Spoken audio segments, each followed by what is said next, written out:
నమస్తే గాయ్స్, ఈరోజు అయితే మనం bagara rice plus chicken curry అయితే చేసేసుకుందాం. ఇదైతే మన దేబ్బగడ్డ రెసిపీ. సో మీరు ఏ భయం లేకుండా అయితే ఇంట్లో ట్రై చేయొచ్చు. ఫస్ట్ అయితే బగారా రైస్ చేసుకుందాం. బగారా రైస్ సరిపడా బాండి అయితే పెట్టుకోండి. అందులో 2 to 3 స్పూన్స్ అయితే నూనె వేసుకోండి. మా వాడు ప్రొఫెషనల్ కదా, అందుకే అయితే ఆడ వేసేస్తున్నాడు. మీరైతే స్పూన్తో వేసుకోండి. తర్వాత అయితే ఇంకో ఈ బిర్యానీ ఆకు వేసేయి. తర్వాత ఇదే పువ్వు అంటారు, నాకు తెలియదు, అది వేసేయి. నెక్స్ట్ లవంగాలు వేసేయి. తర్వాత ఏమో ఇది ఏంటిది, జాజి పువ్వు, అది కూడా వేసేయి. దాల్చిన చెక్క, యాలక్కాయలు కూడా మర్చిపోకుండా వేసుకోండి. మరి అన్నీ వేసాక ఇంకో వాటికి పరిచయం చేయండి. అదే కలపండి నీట్గా.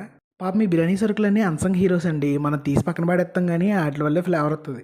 తర్వాత అయితే 2 ఉల్లిపాయలు 2 పచ్చిమిరకాయలు వేసేసి కొంచెం ఒక తిప్పండి. మన బగారా రైస్ లైఫ్లో కలర్స్ లాంటివి ఇంకో క్యారెట్, బంగాళదుంప అనమాట. రంగుతో పాటు రుచి కూడా ఇస్తాయి అనమాట. ఇవి వేసుకుందాం. తర్వాత అయితే ఇంకో అల్లం వెల్లుల్లి పేస్ట్ వేసుకుని ఒక తిప్పండి మళ్ళీ. మరి ఫ్లేవర్ రావాలంటే కొత్తిమీర ఉండాల్సిందే, కొత్తిమీర కొంచెం వేసుకోండి. తర్వాత ఏంటంటే కొంచెం కారం, కొంచెం ఉప్పు వేసుకోండి, రుచికి సరిపడా వేసుకోండి.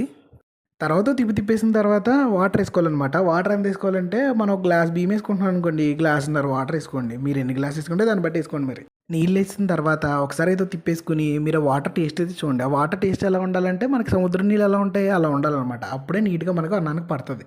తర్వాత అయితే మనం రైస్ వేసుకుని స్టేజ్ వచ్చింది. సో అరగంట ముందు నానబెట్టుకున్న రైస్ అయితే తీసుకుని అవి అయితే వేసుకోవాలన్నమాట.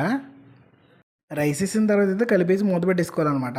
ఒక 15 to 20 మినిట్స్ అయితే సిమ్లో పెట్టండి. సిమ్లోనే ఉండాలి. సిమ్లో అయితేనే బాగా కుక్ అవుతుంది.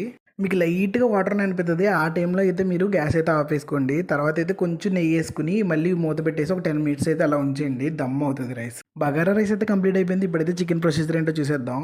చికెన్లో అయితే కొంచెం ఉప్పు, కొంచెం కారం, కొంచెం గరం మసాలా వేసుకుని కలిపేసుకుని మీరు కొద్దిసేపు అయితే దాని పక్కన మ్యారినేట్ చేసుకోండి. మ్యారినేట్ చేసుకుంటేనే ముక్క బాగా ఉడుకుద్ది. చికెన్లోకి అయితే కొన్ని ఉల్లిపాయలు అయితే కోసేసుకోండి. మేమైతే 1/2 kg చికెన్ తెచ్చుకున్నాం. అందులోకి అయితే ఒక 4 పెద్ద ఉల్లిపాయలు, ఒక 5 పెద్ద ఉల్లిపాయలు అయితే సరిపోతాయి. సరే చికెన్ స్టార్ట్ చేసేద్దాం. ఒక బాండి అయితే పెట్టేసుకుని అందులో అయితే మీకు సరిపడా నూనె వేసుకోండి. మేమైతే 4 టేబుల్ స్పూన్స్ అయితే వేసుకున్నాం. తర్వాత అయితే ఇంక ఉల్లిపాయలు వేసాయి, తర్వాత పచ్చిమిరకాయలు వేసాయి. ఇంకా ఆలస్యం ఎందుకు, ఒక తిప్పేయి.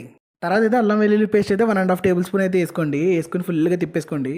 మనం మ్యారినేట్ చేసుకుని చికెన్ అయితే వేసేసి నీట్గా చికెన్కి పట్టిలా అన్నీ కలవండి. తర్వాత మూత పెట్టి చికెన్ అయితే కొద్దిసేపు మగ్గనివ్వండి. చికెన్ ఎంత బాగా మగ్గితే అంత మంచి టేస్ట్ అనమాట. చికెన్ మగ్గిన తర్వాత మేమైతే మా దీపక్ గారు హోమ్ మేడ్ మసాలా చేశాడు, అదైతే వేసుకుని కలుపుకున్నాం. మీరైతే బయట దొరికే చికెన్ మసాలా కూడా ఇక్కడ వేసుకోవచ్చు. సో మనం మగ్గిన చికెన్లో అయితే కొన్ని వాటర్ ఉంటాయి. సో మనకి ఇంకా సరిపడా వాటర్ ఎన్ని అయితే అన్ని వేసుకోవాలి. ఒక చిన్న గ్లాస్ అలా వేసుకుంటే చాలు వాటర్ అయితే చికెన్లోకి.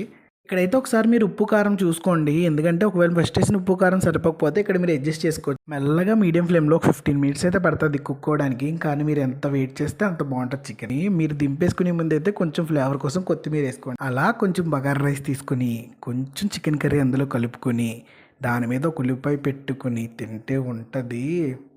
బా. వీడియో కనుక నచ్చితే లైక్ చేయండి, సబ్స్క్రైబ్ చేయడం అయితే మర్చిపోకండి. Thanks for watching.